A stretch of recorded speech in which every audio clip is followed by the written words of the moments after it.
નમસ્કાર ધોરણ 5ના વહાલા વિદ્યાર્થી મિત્રો, આજે આપણે આ વિડીયો લેક્ચરની અંદર તમારું જે ગુજરાત સરકાર દ્વારા સ્વાધ્યાય પોથી આપવામાં આવેલી છે તેમાં ભાગ નંબર 4માં અંગ્રેજી વિષયનો પાઠ નંબર 7મો છે થિંક ડિફરન્ટલી, એમનું સંપૂર્ણ એટલે સંપૂર્ણ સોલ્યુશન આ વિડીયો લેક્ચરમાં આપણે જોવાના છીએ. તો એક્ટિવિટી નંબર 1 છે મિત્રો, એમની અંદર રિસાઇટ એન્ડ એન્જોય એટલે કે આ પોયમ જે આપેલી છે આ પોયમને માત્ર ને માત્ર તમારે વાંચવાની છે અને એન્જોય કરવાની છે. In the farm crops bloom bright under the sun's warm golden light. તો આવી રીતે સરસ મજાની પોયમ છે, માત્ર તમારે વાંચવાની છે. ત્યાર પછી તમને એક્ટિવિટી નંબર 2ની અંદર મેચ ધ રાઇમિંગ વર્ડ્સ કે જેના સરખા પ્રાસ હોય એવા શબ્દો જોઈન કરવાના છે. જેમ કે બ્રાઇટનું થશે લાઇટ થશે, ફાઇન્ડનું થશે માઇન્ડ, જોયનું થશે ટોય અને સનનું થશે ફન. ઓકે, તો એમની સાથે તમારે જોડવાના છે. એમના પછી એક્ટિવિટી નંબર 3 છે આન્સર ધ ક્વેશ્ચન્સ છે. એમની અંદર જુઓ પહેલો, where do the crop bloom bright, તો in the farm crops bloom bright. Who dance gently, તો લીવ્સ ડાન્સ જેન્ટલી. ત્રીજું છે whose warm light falls in the farm, તો sun's warm light falls in the farm. ચોથું, what shines very bright in the sky, તો sun shines very bright in the sky. એમના પછી મિત્રો activity number 4 છે write S for a synonyms and A for the એન્ટોનિયમ્સ, એટલે કે સમાનાર્થી માટે એસ લખવાનો છે, વિરોધાર્થી માટે એ લખવાનો છે. ઓકે, તો જુઓ અહીંયા પ્લે, તો એમની અંદર આવશે જોય એન્ડ હેપીનેસ, તો એમાં આપણે લખીશું એસ. સિનોનિયમ્સ લાઇટ ડાર્ક અને મૂન, તો એમની અંદર આવશે એન્ટોનિયમ્સ. ફાઇન્ડ લોસ્ટ એન્ડ વર્મ, તો એમની અંદર આવશે સિનોનિયમ્સ. અને ડે વોટર એન્ડ નાઇટ, તો એમની અંદર આવશે એન્ટોનિયમ્સ. ત્યાર પછી પાંચમું છે રીડ ધ સ્ટોરી, સ્ટોરી વાંચવાની છે. Nasruddin's donkey was lost but Nasruddin appeared to be happy not sad. Instead for looking for his donkey, he sat drinking coffee in the coffee house. Everyone was puzzled about this, knowing how much Nasruddin loved his donkey, and his donkey had now been missing for several days. I don't understand why you look so happy, someone finally said to him. How can you smile like that when your donkey is lost? I am smiling because I was not sitting on the donkey, explained Nasruddin, taking another sip of his coffee. Just imagine if I was sitting on the donkey, I wouldn't be lost too. હવે આ સરસ મજાની story હતી કે ભાઈ નસરુદ્દીન છે એમનો ગધેડો ખોવાઈ જાય છે છતાં પણ તે ખુશ હોય છે અને કોફી શોપમાં બેઠા બેઠા તે કોફી પીતા હોય છે. તો ઘણા બધા લોકો છે એ જુએ છે કે ભાઈ નસરુદ્દીન તો ખુશ છે, એમનો ગધેડો ખોવાઈ ગયો તો જો ગધેડો જેનો ખોવાણો હોય એ કોઈ દિવસ ખુશ થાય ખરા, પણ નસરુદ્દીન જે છે એ ખુશ હોય છે. તો બીજા લોકો ફાઇનલી એમને પૂછે છે કે ભાઈ તું આટલો બધો ખુશ કેમ છે, તારો ગધેડો ખોવાઈ ગયો છે. તો એમણે જવાબ આપે છે હસતા હસતા કે ભાઈ ગધેડો ખોવાણો એનાથી હું ખુશ છે, કેમ કે હું ગધેડા ઉપર બેઠો નહોતો.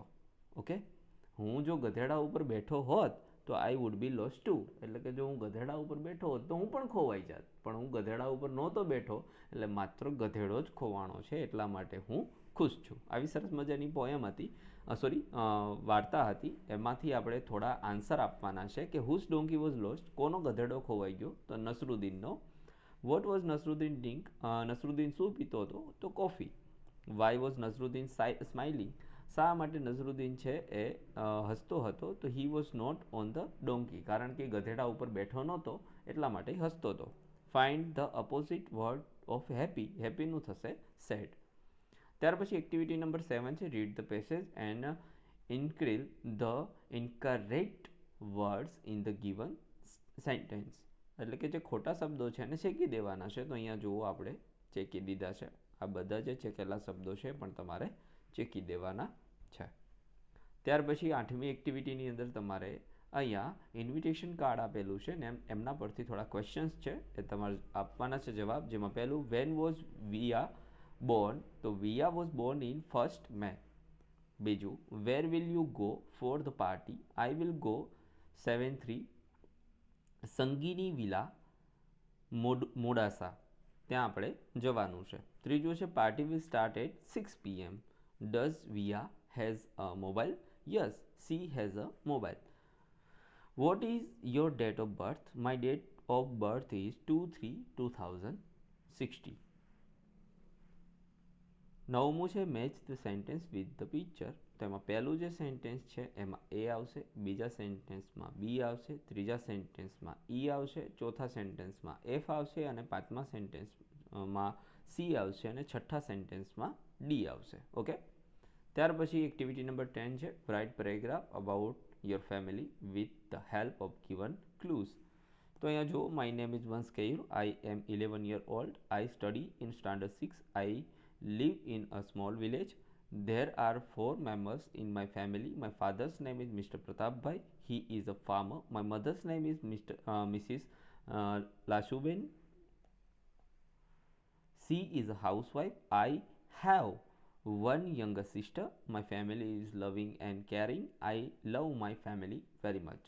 તો આવું તમારે લખવાનું છે મિત્રો. એક્ટિવિટી નંબર 11 છે, એમની અંદર પિક્ચરમાં શું થાય તો અહીંયા જો કુકિંગ રાંધવાનું કામ થાય, ક્લિનિંગ સાફ સફાઈનું, વોચિંગ કપડાં ધોવાનું, ફૂડ તો ખોરાક છે, ડેન્સિંગ મતલબ કે ડાન્સ કરવાનું કામ થાય છે અને રીડિંગ મતલબ વાંચવાનું કામ થાય છે.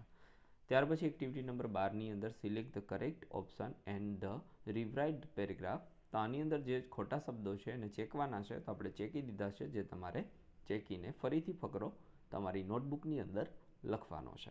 ઓકે, ચલો. ત્યાર પછી 13મો પ્રશ્ન છે classify and write the sentence in the given table. તો અહીંયા તમારે ટુડે અને યસ્ટરડે આવા લખવાના છે. તો વાક્યોની અંદર જ્યાં જ્યાં ઈ જ તમને જોવા મળે તો આ વર્તમાન કાળનું સૂચન કરે છે. તો વર્તમાન કાળની અંદર આવશે ટુડે.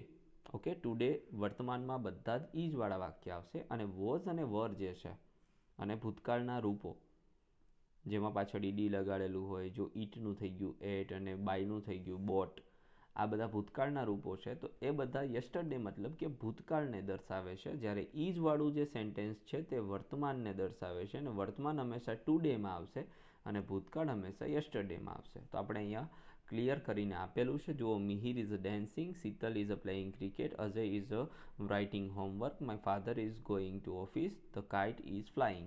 અને યસ્ટરડેમાં Chhaiya was present, he went to market, they watch a movie, Ami ate mangoes, he bought a new car. Okay. ત્યાર પછી 14મું છે find out the following words from the grid. તો આની અંદરથી તમારે ગોતવાના છે. તો પેલું ગ્રાસ છે, બીજું છે બોઇલ, ત્યાર પછી છે રેડી, એમના પછી છે શું છે ભાઈ પાર્ડોન, એના પછી છે બનાના. ઓકે, અને અહીંયા છે ડ્રમ. તો એમના પછી ફન છે. તો અહીંયા જુઓ, તમે તમારું નામ લખવાનું છે, અહીંયા તમારા ગામનું નામ લખવાનું છે મિત્રો. ઓકે, તમારું ફેવરિટ એનિમલ એટલે કે પ્રાણીના નામ લખવાનું છે, અહીંયા તમારો જન્મદિવસ લખવાનો છે, અહીંયા તમને શું ભાવે છે એ લખવાનું છે અને અહીંયા તમારા જે શિક્ષક છે એમનું નામ લખવાનું છે. ઓકે, તો આ હતું સંપૂર્ણ આપણા પાઠનું સોલ્યુશન. ફરી મળીશું આવા જ એક પાઠ સાથે. ત્યાં સુધી આવજો. જય હિન્દ, જય ભારત.